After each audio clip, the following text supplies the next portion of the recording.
بسم اللہ والحمدللہ والصلاۃ والسلام علی رسول اللہ۔ عزیز طلبہ اور طالبات، آج ہمارا موضوع ہے Islamic studies IS 401 department of Islamic studies university of agriculture Faisal آباد میں۔ موضوع ہے عہد نبوی میں حفاظت حدیث، کمپائلیشن آف حدیث۔ یہ حدیث تو وربل فارم میں تھی، آپ صلی اللہ علیہ وسلم نے اٹر کیا ہے زبان سے، آپ نے ادا فرمایا ہے، تو یہ کتابی شکل میں کیسے ہے؟ رسول اللہ صلی اللہ علیہ وآلہ وسلم کے عہد میں آپ صلی اللہ علیہ وسلم کی موجودگی میں ہی احادیث کی ایک بہت بڑی تعداد لکھی جا چکی تھی۔ مستند اور قابل اعتماد شواہد کی بنیاد پر یہ بات ایک مسلمہ تاریخی حقیقت ہے کہ آپ صلی اللہ علیہ وسلم کی موجودگی میں احادیث کی ایک بہت ہی بڑی تعداد تحریری شکل میں موجود تھی۔ صحابہ کرام کے عہد میں حدیث نبوی صلی اللہ علیہ وسلم کی حفاظت کے جو ذرائع موجود تھے وہ دو تھے، حفظ حدیث اور کتابت حدیث۔ یعنی ایک حفظ حدیث تھا اور دوسرا تھا کتابت حدیث۔ یہ دو ذرائع تھے جو نبی کریم صلی اللہ علیہ وسلم کے دور میں موجود تھے۔ اب آپ دیکھیے، یعنی دو ذرائع تھے نبی کریم صلی اللہ علیہ وسلم کے دور میں، ایک حفظ حدیث، دو کتابت حدیث، اور پھر نمبر 3 پہ ایک اہم بات کہ نبی کریم صلی اللہ علیہ وسلم کے یہ ارشادات بھی کہ جو آپ صلی اللہ علیہ وسلم نے فرمایا کہ میری حدیثوں کو دوسروں تک پہنچاؤ، اس کے نتیجے میں احادیث کی اشاعت بھی ان کی محفوظیت اور ان کی صحت کا سبب بن گئی۔ پھر نمبر 4 پہ صحابہ کرام کا احادیث پر عمل کرنے کا ذوق اور شوق وہ بھی تھا۔ یعنی اب دیکھیے، اس میں بہت سے شواہد ہیں جن کی بنیاد پر یقین سے کہا جا سکتا ہے کہ صحابہ کرام کے عہد میں صحابہ کرام کا شوق حدیث، حصول علم حدیث کے لیے ان حضرات کی کاوشیں اور اخذ حدیث اور روایت میں ان کی احتیاطیں ایسے عوامل ہیں کہ جن کی بنیاد پر کہا جا سکتا ہے کہ اس عہد میں کسی طرح کا کوئی امکان نہیں تھا کہ حدیث نبوی میں کوئی گڑبڑ ہو۔ آپ دیکھیے، سب سے پہلے عہد نبوی میں کتابت حدیث کی صورتیں کون سی تھیں، مختلف یعنی ڈائمنشن کون سے تھے، مختلف موڈز تھے، یعنی various modes of compiling of حدیث، آف رائٹنگ آف حدیث، آف رائٹنگ آف اسکرپچر، کہ نبی کریم صلی اللہ علیہ وسلم کے عہد مبارک میں جو احادیث لکھی گئی ہم ان کو 3 قسموں میں تقسیم کرتے ہیں۔ نمبر 1، وہ احادیث جو نبی کریم صلی اللہ علیہ وآلہ وسلم کے حکم سے لکھی گئی ہیں، نبی کریم صلی اللہ علیہ وسلم سے ان کی صحت کی تصدیق ہو چکی ہے، ایک وہ ہے۔ دوسری قسم وہ احادیث جو صحابہ کرام نے اپنے طور پر لکھی اور انہیں حضور صلی اللہ علیہ وسلم کے سامنے تصدیق و توثیق حاصل ہو گئی۔ اور تیسرے نمبر پر یعنی اپنے طور پر لکھی گئی وہ احادیث جو احادیث صحابہ کرام نے ذاتی یا یادداشت کے طور پر لکھی ہیں، کسی نے نبی کریم صلی اللہ علیہ وسلم کو سنا کر دکھایا یا توثیق کر کے حاصل کرنے کا التزام اور اہتمام نہیں کیا، یعنی یہ تیسری قسم ہے۔ اب آپ دیکھیں، ابتدائی دور میں کتابت حدیث کی ممانعت تھی۔ ابتدائی دور میں نبی کریم صلی اللہ علیہ وسلم نے احادیث لکھنے سے منع فرما دیا تھا۔ اس کے کئی اسباب تھے، اس میں نمبر 1 سبب ہے عربوں میں لکھنے کا رواج نہیں تھا، اس وجہ سے لوگوں کو لکھنے کا ملکہ حاصل نہیں تھا۔ نمبر 2 یہ ہے کہ قرآن مجید اور حدیث میں فرق اور امتیاز کرنا بھی مطلوب تھا۔ قرآن مجید لکھا جا رہا تھا، اگر اس کے ساتھ احادیث بھی لکھنا شروع کر دی جاتی تو اس صورتحال میں جبکہ لوگ پڑھنے لکھنے سے ابھی مانوس نہیں ہوئے تھے، ان دونوں کے آپس میں خلط ملط ہونے کا اندیشہ اور خدشہ تھا۔ پھر اگلی بات یہ ہے کہ کتابت سے منع کرنے کا ایک مقصد یہ بھی تھا کہ لوگ احادیث کی محض کتابت ہی کی طرف نہ لگ جائیں، آپ کا مقصد یہ بھی تھا کہ لوگ احادیث کو حفظ کریں۔ نمبر 4 یہ ہے، اس دور میں لکھنے کا مواد بھی اس قدر میسر نہ تھا۔ قرآن و مجید لکھنے کے لیے اس طرح کے مواد کی ضرورت زیادہ مقدم تھی اور پریفریبل تھی۔ پھر آپ دیکھیں، عہد نبوی میں کتابت حدیث کا آغاز کیسے ہوا ہے۔ جب صورتحال بدل گئی، لوگوں کو لکھنے کی عام طور پر عادت ہو گئی تو ان میں اس قدر صلاحیت پیدا ہو گئی کہ وہ قرآن کی عبارت اور مزاج سے واقف ہوں، اور قرآن کریم سے مطلوب مواد کی فراوانی ہو گئی۔ لوگوں کو احادیث کی اچھی خاصی جو تعداد تھی وہ بھی ان کو حفظ ہو گئی۔ جب لوگوں کو اچھی خاصی تعداد حدیث کی عزیز طلبہ اور طالبات حفظ ہو گئی تھی تو اس وقت کیا ہوا؟ اس وقت آپ صلی اللہ علیہ وآلہ وسلم نے خود فرمایا، آپ صلی اللہ علیہ وسلم لکھنے کی اجازت کیا بلکہ آپ صلی اللہ علیہ وسلم نے لکھنے کا حکم دیا، اور آپ نے کیسے اجازت دی، کیسے حکم دیا؟ اور اس میں آپ دیکھیں اس میں تو مستشرقین بھی اس چیز کو مانتے ہیں۔ مشہور مستشرق مارگویت وہ لکھتا ہے کہ مسلمان اپنے علم حدیث پر جتنا فخر کریں بجا ہے۔ گولڈزہر اور مارگویت دونوں نے لکھا ہے کہ احادیث کی تحریر کا سلسلہ عہد نبوی میں شروع ہو چکا تھا، حتیٰ کہ اسپرنگر کہتا ہے کہ ابتدائی اسلام میں ہی صحابہ کرام رسول اللہ صلی اللہ علیہ وسلم کے وہ اقوال لکھ لیا کرتے تھے جو ان کے نزدیک بنیادی اہمیت رکھتے تھے۔ اس میں عبداللہ بن عمر بن عاص رضی اللہ تعالی عنہما، حضرت انس رضی اللہ تعالی عنہ، حضرت عبداللہ بن عباس رضی اللہ تعالی عنہما وغیرہ، حضرت عبداللہ بن عمر رضی اللہ تعالی عنہما یہ حدیث لکھ لیا کرتے تھے۔ حتیٰ کہ گولڈزہر تو یہاں تک لکھتا ہے کہ جو لوگ یہ سمجھتے ہیں کہ ابتدائی اسلام میں حدیث کے معاملہ میں لوگوں کا دار و مدار حفظ پر ہی تھا، وہ غلطی پر ہیں، یعنی حدیثیں لکھی جاتی تھیں۔ پھر آپ دیکھیں صحابہ کرام اور کتابت حدیث وہ کیسے ہوئی۔ حضرت عبداللہ بن عمر فرماتے ہیں کہ جو کچھ حضور صلی اللہ علیہ وسلم سے میں سنتا تھا وہ سب کچھ لکھتا تھا تاکہ میں اسے حفظ کر لوں۔ وہ مزید فرماتے ہیں، صحابی عبداللہ بن عمر مزید فرماتے ہیں کہ میں حضور صلی اللہ علیہ وسلم کے پاس بیٹھا ہوا لکھتا رہتا تھا۔ حضرت ثمامہ بن عبداللہ رضی اللہ تعالیٰ عنہ فرماتے ہیں کہ حضرت انس رضی اللہ تعالیٰ عنہ اپنے بیٹوں سے فرماتے تھے کہ اے بیٹو اس علم حدیث کو لکھ لیا کرو۔ حضرت بشیر بن نحیک فرماتے ہیں، ابو ہریرہ کے شاگرد ہیں، کہ میں ابو ہریرہ سے جو کچھ سنتا تھا لکھ لیا کرتا تھا، جب آپ کے پاس جانے سے ارادہ کرتا تھا تو اپنا لکھا ہوا پڑھ کر آپ کو سناتا تھا اور دریافت کرتا تھا آپ سے سنا ہوا میں نے صحیح لکھا ہے یا نہیں۔ تو یہ ہے۔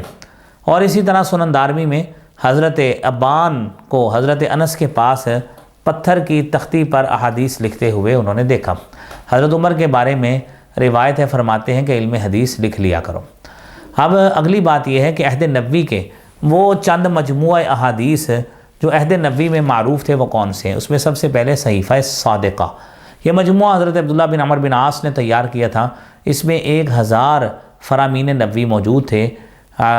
نبی کریم صلی اللہ علیہ وسلم سے جو کچھ حضرت عبداللہ سنتے تھے، آپ نے چونکہ انہیں لکھنے کی اجازت جو تھی وہ دے رکھی تھی، تو جب لکھنے کی اجازت دے رکھی تھی تو وہ خود لکھ لیا کرتے تھے، تو یہ چیزیں اسی طرح ہی موجود رہیں۔ یہ نسخہ، یہ جو صحیفہ ہے، یہ آج بھی مسند امام احمد میں موجود ہے۔ حضرت علی کے پاس بھی ایک مجموعہ تھا، ابو داؤد شریف میں ہے کہ حضرت علی فرماتے ہیں کہ ہم نے نبی صلی اللہ علیہ وسلم سے اس نسخہ کے سوا کچھ نہیں لکھا۔ امام بخاری رحمۃ اللہ علیہ کی وضاحت کی روشنی میں پتہ چلتا ہے کہ ان خاصا ضخیم نسخہ تھا۔ اس میں زکوٰۃ، حرمت مدینہ، خطبہ حجۃ الوداع اور اسلامی دستور کے نکات تھے۔ حضرت انس نے بھی احادیث لکھی۔ سعید بن ہلال کہتے ہیں کہ حضرت انس لکھی ہوئی احادیث ہمیں دکھایا کرتے تھے اور فرماتے تھے کہ میں نے یہ حدیثیں لکھ کر حضور صلی اللہ علیہ وسلم سے تصدیق کر لی تھی۔ حضرت عائشہ رضی اللہ تعالیٰ عنہا کی احادیث ان کے شاگرد عروہ بن زبیر جو ان کے بھانجے بھی ہیں انہوں نے لکھی۔ کتاب الصدقہ کے نام سے ایک مجموعہ حدیث تھا، یہ ابو بکر بن حزم صحابی تھے جو بحرین کے والی تھے، انہوں نے لکھوایا تھا۔ 2 صفحات پر مشتمل تھا، اس میں زکوٰۃ کے احکام تھے۔ تو یہ عزیز طلبہ یہ کافی کچھ اس حوالے سے ہے۔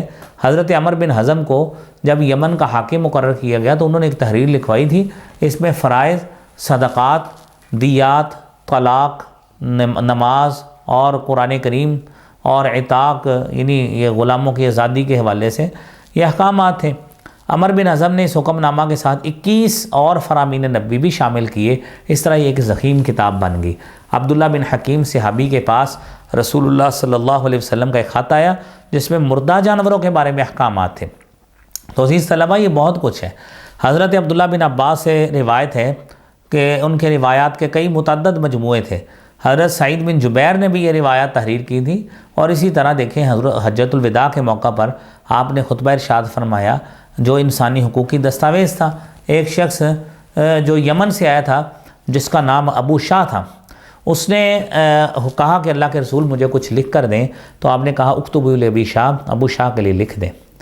تو نبی صلی اللہ علیہ وسلم نے اس کے علاوہ بھی جو صحابہ کرام نے جو چیزیں لکھی ہیں، وائل بن حجر ہیں، ضحاک بن سفیان ہیں، معاذ بن جبل ہیں، رافع بن خدیج ہیں، عبداللہ بن مسعود ہیں، سعد بن عبادہ ہیں، عبداللہ بن ربیعہ ہیں، ابو موسیٰ اشعری ہیں رضی اللہ تعالی عنہم، ان میں سب کے پاس اپنے الگ الگ موضوعات پہ حدیثیں تھیں۔ پھر ایک بڑا مجموعہ ہے صحیفہ صحیحہ۔ اس نسخے کو امام حمام بن منبہ رحمۃ اللہ علیہ نے تحریر کیا ہے۔ یہ حضرت ابو ہریرہ کے شاگرد تھے، ان کی وفات 101 ہجری میں ہوئی ہے، انہوں نے یہ نسخہ یہ جو تحریر کیا ہے اس میں 138 روایات تھی، اور یہ بھی مسند امام احمد میں یہ جو ہے نا یہ پورا صحیفہ جو ہے وہ موجود ہے۔ تو آپ دیکھیے کہ صحیفہ صحیحہ بھی اسی طرح ہی، تو گویا یہ ساری چیزیں موجود ہیں۔ اور پھر آپ دیکھیے حضرت جابر بن صحیفہ حضرت جابر بن عبداللہ کی روایات پر مبنی ایک صحیفہ تھا جو ان کے آگے شاگرد نے اس کو تحریر کیا ہے۔ تو یہ چیزیں بھی موجود ہیں کتب حدیث میں، ان کی کلیکشن موجود ہیں۔ تو یہ جو ہے نا یہ اس حوالے سے آپ کو اشارتاً یہ بتا دیا کہ مختلف کتب حدیث میں موجود ہیں۔ حضرت سمرہ بن جندب کا مجموعہ ہے۔ تو یہ دیکھیں پہلی صدی ہجری میں جو مجموعے مار سے وجود میں آئے، ان کی روشنی میں بڑے اعتماد کے ساتھ یہ کہا جا سکتا ہے کہ اس دور میں حدیث کی ایک بہت بڑی تعداد لکھی ہوئی محفوظ تھی۔ اس سلسلے میں آپ کے سامنے میں چند نام رکھتا ہوں۔ حضرت ابو ہریرہ آپ سے 5374 روایات مروی ہیں۔ حضرت جو ہے عبداللہ بن عمر رضی اللہ تعالیٰ عنہ ان سے 2630 روایات مروی ہیں۔ حضرت عائشہ سے 2210 ہیں، اور اسی طرح حضرت عبداللہ بن عباس سے 1630 ہیں۔ یعنی کچھ شاید مختلف کتب میں کچھ نہ کچھ نمبرز کا فرق ہو، لیکن یہ خیر حضرت انس بن مالک سے 2286 روایات ہیں، عبداللہ بن مسعود سے 848 روایات مروی ہیں، حضرت جابر بن عبداللہ سے 1540 ہیں، تو یہ ابو سعید خدری سے 1170 ہیں، تو جابر بن عبداللہ سے غالباً 1560 روایات مروی ہیں۔ تو یہ اس طرح حضرت ابو بکر، حضرت عثمان، ام سلمہ، حضرت ابو موسیٰ اشعری، حضرت ابو ذر، ابو ایوب انصاری، حضرت ابی بن کعب، حضرت معاذ بن جبل، تو یہ کئی ایک صحابی ہیں کہ جن سے یعنی مختلف طور پر احادیث کی جو ہے نا وہ تعداد انہوں نے نبی کریم صلی اللہ علیہ وسلم سے انہوں نے خالصتاً روایت کی ہے، اور وہ مختلف کتب میں وہ تمام کے تمام احادیث جو ہے نا وہ موجود ہیں۔ احادیث کے بارے میں یہ بات ذہن میں رکھنی چاہیے کہ جہاں تک احادیث کے لکھے جانے کا تعلق ہے تو اس کی بہت بڑی تعداد نبی صلی اللہ علیہ وسلم کے سامنے لکھی گئی تھی۔ تو آپ دیکھیں جب آپ کے سامنے لکھی گئی تھی، آپ نے تو یہاں تک کہا جب صحابی نے کہا کہ اللہ کے رسول صلی اللہ علیہ وسلم ہم ہر بات لکھا کریں، آپ نے فرمایا جی ہر بات لکھا کریں، کیونکہ اس زبان سے سوائے حق کے اور کچھ نہیں نکلتا۔ تو آپ دیکھیں صحابہ کرام کی احتیاط اس میں کتنی تھی۔ نبی صلی اللہ علیہ وسلم کا فرمان ان کے سامنے تھا، من کذب علی متعمدا فلیتبوأ مقعدہ من النار، کہ جس نے میری طرف ایک جھوٹ بھی نسبت کیا وہ اپنا ٹھکانہ جہنم میں بنا لے۔ تو اس سلسلے میں صحابہ کی احتیاط کمال تھی۔ صحابہ کا طریقہ تھا کہ جب آپ صلی اللہ علیہ وسلم نے ایسے فرمایا ہے، بلکہ یہ انداز اختیار کرتے کہ آپ نے اس طرح فرمایا اور اس کے مثل فرمایا، جب کبھی کسی سے اس طرح کے الفاظ نکل جاتے کہ نبی صلی اللہ علیہ وسلم نے تو یوں ارشاد فرمایا ہے، تو اگر کوئی ذرا سا بھی فرق ہوتا اس پر روتے، افسوس کا اظہار کرتے۔ تو یہ خیر بڑی احتیاط تھی، تو اس لیے ایسی بات کرنا یا ایسی سوچنا نعوذ باللہ یہ صحابہ کرام کے منصب اور ان کے جو ہے نا رتبے کے منافی بات ہے، کہ اگر ہم یہ بات کریں کہ جی صحابہ کرام نے نعوذ باللہ کوئی ایسا کوئی کام کیا، قطعاً نہیں۔ حصول حدیث کے لیے آپ دیکھیں صحابہ کا کوشش کتنی تھی، کیسا انہوں نے ذوق اپنا جو ہے اس میں لگایا ہے، کتنی محنتیں انہوں نے کی ہیں کہ حدیث کو لکھنے میں کس طرح نبی کریم صلی اللہ علیہ وسلم کے پاس آتے، کیسا ذوق تھا۔ آپ عزیز طلبہ اس چیز کو مد نظر رکھیے کہ صحابہ کرام کا ایسا ذوق تھا کہ نبی کریم صلی اللہ علیہ وسلم کے صحابی حضرت ابو ہریرہ نبی صلی اللہ علیہ وسلم سوالات بھی کر لیتے تھے، نبی صلی اللہ علیہ وسلم فرماتے تھے کہ تم حدیث میں بڑے حریص ہو۔ اور آپ دیکھیں بسا اوقات ایک صحابی اگر نہ پہنچ سکتا، دربار نبوی میں حاضر نہ ہوتا، تو باری کے مطابق رات کو ایک دوسرے سے ملتے تو پوچھتے کہ آج کی حدیث بتائیے کیا ہے۔ حضرت میمونہ جو حضرت رسول اللہ صلی اللہ علیہ وسلم کی زوجہ مطہرہ ہیں، حضرت عبداللہ بن عباس کی خالہ تھی، اور خالہ کے ہاں اب سو جایا کرتے تھے، چھوٹی عمر تھی حضرت عبداللہ بن عباس کی، تاکہ رسول اللہ صلی اللہ علیہ وسلم کی رات کی نماز کو دیکھ سکیں۔ حضرت ابو ایوب انصاری کو ایک حدیث کے بارے میں کچھ اشتباہ ہوا، پتہ چلا کہ اس وقت ایک صحابی عقبہ بن عامر زندہ تھے جو مصر میں آباد تھے۔ ابو ایوب انصاری اس کے پاس حدیث کی تصدیق کے لیے مصر گئے، اور فرمایا ابو ایوب انصاری نے بتلایا کہ مومن کی عیب پوشی کے بارے میں آپ کے پاس جو حدیث ہے، جو حدیث مومن کی عیب پوشی کے بارے میں ہے، میں اس کی تصدیق کے لیے آپ کے پاس آیا ہوں۔ تو یہ مثال تو عزیز طلبہ ایک ایک مثال ہی کافی ہوتی ہے بات کو سمجھنے کے لیے کہ صحابہ کرام کی یہ احتیاط تھی جو عزیز طلبہ آپ کے سامنے رکھی ہے۔ اور آپ دیکھیں صحابہ کرام اور حفظ حدیث کیسا تھا؟ حفظ حدیث نبی صلی اللہ علیہ وسلم نے صحابہ کرام کو حفظ حدیث کی ترغیب دی، حفاظ حدیث کے لیے دعا فرمائی، اشاعت و تبلیغ کا حکم دیا۔ اس کا نتیجہ یہ ہوا کہ صحابہ کرام کی دلچسپیوں کا مرکز حدیث بن گئی۔ صحابہ اور حدیث ان کا تعلق کیسا تھا؟ صحابہ حدیث کو حفظ کرتے تھے۔ حضرت علی فرماتے ہیں علم کا مذاکرہ کیا کرو، ایک دوسرے سے ملتے رہو ورنہ حدیث ضائع ہو جائے گی۔ حضرت ابو سعید خدری فرماتے ہیں حدیث کا مذاکرہ کیا کرو، اس سے شوق بڑھتا ہے۔ حضرت عبداللہ بن عباس فرماتے ہیں جب تم ہم سے کسی حدیث سنتے ہو آپس میں اس کا مذاکرہ کیا کرو، حدیثیں یاد رہیں گی۔ اسی طرح ابو ہریرہ فرماتے ہیں کہ مہاجرین خرید و فروخت میں اور انصار مدینہ ذمہ داری میں مصروف تھے، تو آپ دیکھیے کہ مجھے کاروبار سے کوئی سروکار نہ تھا، میں مسکین آدمی تھا، آستانہ نبوت میں پڑا رہتا تھا۔ جب انصار و مہاجرین نبی صلی اللہ علیہ وسلم کی مجلس سے غائب ہوتے تھے میں اس وقت بھی حاضر رہتا اور میں یاد کرتا تھا، اور یہ ہے وہ ذوق، وہ طلب حدیث کا، وہ علم حدیث کا ذوق ہے جو صحابہ کرام کو تھا۔ تو عزیز طلبہ، یہ ایک حصہ ہے، ہم اس کا دوسرا حصہ جو تابعین کے دور میں اور اس کے بعد کا ہے وہ انشاءاللہ دوسرے حصے میں پیش کریں گے۔ السلام علیکم ورحمۃ اللہ۔